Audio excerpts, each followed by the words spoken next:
The coronavirus pandemic has been rapidly spreading since its outbreak in December 2019 in Wuhan, China. However, healthcare workers, particularly female nurses who are serving as frontliners, are struggling to stop the spread of the virus in the Gambia. Mariama Jallo, a registered nurse at Afrimed Clinic, explained how the pandemic affected her. I was having the symptoms, then did the test at the hospital and I was positive, then moved immediately to the treatment center, I was psychologically traumatized.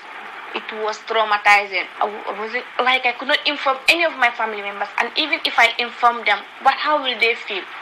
I would be away for 14 days without seeing my parents, without seeing anyone. It was really traumatizing for me. And the place which I was even, how they talk about there was no vaccine for the virus and all that. As a healthcare worker, I was so much traumatized that I don't know what to do. And the place where even they took me to, I can't see any of my family members. Just got up. I cannot socialize with anyone. Just the only thing I which I see is a nurse come to me, put on whole of PP, white up to down, give me medication, and that is all.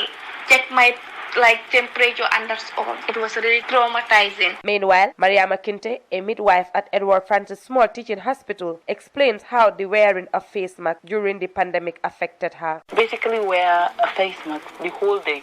And sometimes the conditions of the ward does not permit you to, or even if you do, you really suffer. When you wear a mask in an environment that is so heated because of the conditions they have to create for the babies, because the heat is good for them, so that they don't lose too much body temperature. So when that happens, you're wearing a face mask, it's so hot in there. With that face mask on, it can get really suffocating for you.